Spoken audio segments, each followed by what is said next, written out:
Welcome to today's episode of Lessons from the Entrepreneur. My name is Melissa Odor. Now, today's episode, we have Dolly Ojuka all the way from Wangata Rongai. She runs a hair and beauty college, and she's going to share with us some of the insights in operating one and what inspired her to set that up. Welcome, Dolly, to this episode. Thank you so much for having us here. Maybe your full title properly before I even get into. Tell me ahead. I'm Dolly Ojuka, founder and CEO, Martin's Advanced Beauty and Hairdressing College. Martin Advanced Beauty and Hairdressing College.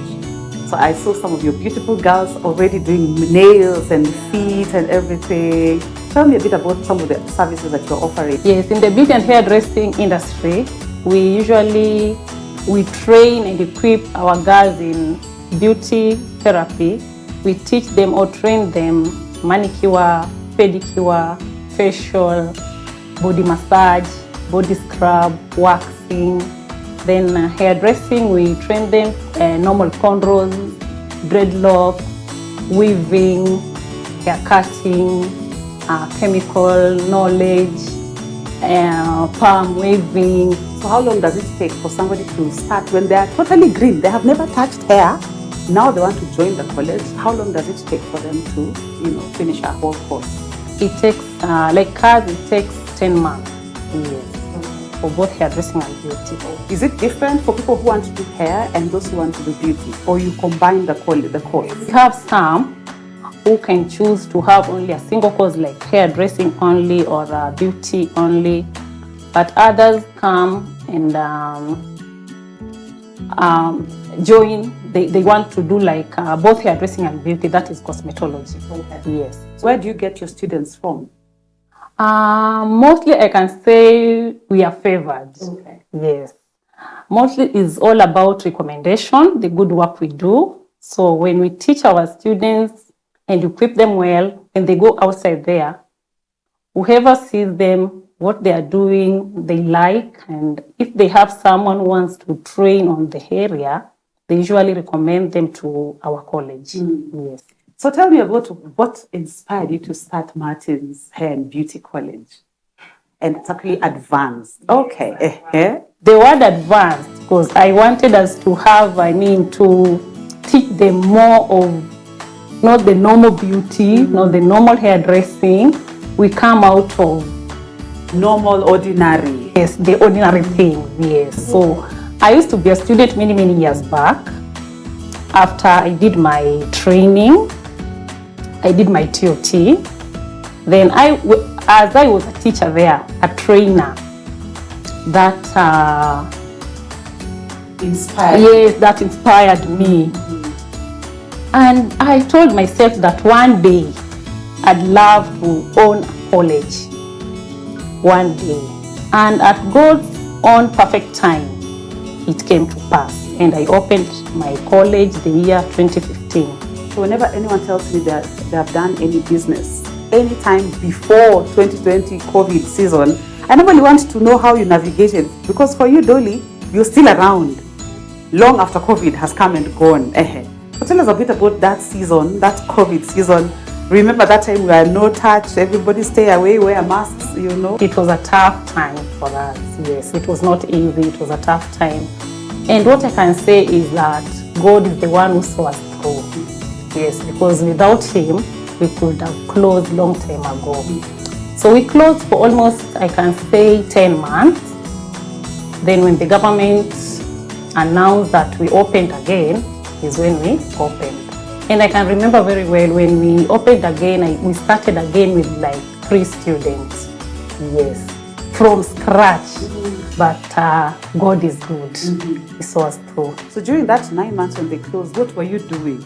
During that 9 months, I was just doing home calls, manicure kwa nyumba, doing some dreadlocks retouch kwa nyumba for most of our clients. Yes. So yes.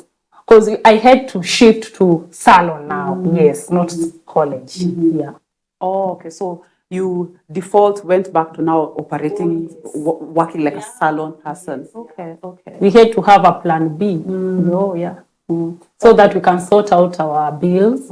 Yeah. And so how was it coming back now? You said you came back with 3 students. Tell me a bit about that before you now completely came back. When the government announced that we opened, the schools, opened the schools again, I had some students who wanted to come and join. So that's how they came and joined us. Yes. Okay. So slowly after that, now other students kept coming. Okay. You also had another setback. You mentioned to me about you trying to expand your business, and you opened another outlet at Langata. Tell me a bit about that. Because when entrepreneurs are at a point where they feel now they're able to expand, a lot of us then make a lot of mistakes then. So for you, what was it?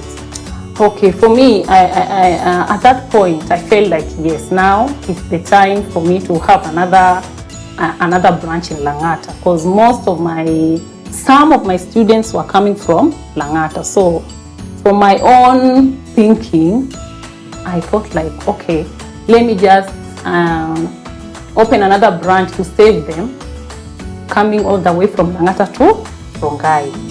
But what I can say is, it is always good to listen to God, always good to wait, and when God says you can now open another one, that right time is always very, very important. To me, I can say it wasn't a right time for me to open that branch, because I closed it after like 3 months. How did you decide after 3 months, let me just not try even harder than this, let me just close? What happened is, yes, I opened. For those 3 months, I only had 2 students. The 2 students were not able to pay the revenue, the rent, the trainer. So I decided, let me just close it. Before that, I had a meeting with myself and told myself, I think this is not the right time to open another branch. A time will come when God will allocate that time. Yes, I will open it. But for now, let me just close it. Yes. And I was very comfortable about the decision I made. Yes. And right now you get students from, you mentioned Makongeni. Yes. How far? We have students from Langata, we have students from Rohiro, we have students from Kiserian, Ngong, yes. So when a student comes in and they do a course in beauty and hair, mostly when you go to a salon, you find you normally told, yule wa cornrows ni huyu, yule wa dreadlocks ni huyu. So then at what point does a student then start specializing in a certain area in your training? Okay, in our institution, it takes 10 months. So when we start journey with these students, so month 1 to mostly at month, the 7th month is when we can say that this student, her interest or his interest is now on dreadlocks. His interest or her interest is now on nail. That's based on how perfect they are in that area. We start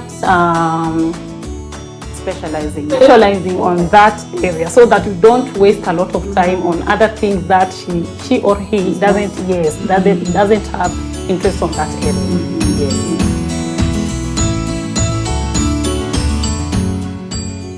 Today we are having pedicure practicals, and Christine is using foot spa and scrubbing her clients, and Joy is removing the cuticles from the nails. Diploma in beauty takes 7 months. Yes. After this, we are like hot cake. The owners of the spas outside there, they come at our place at Martin's Advanced Beauty College to look for beauticians.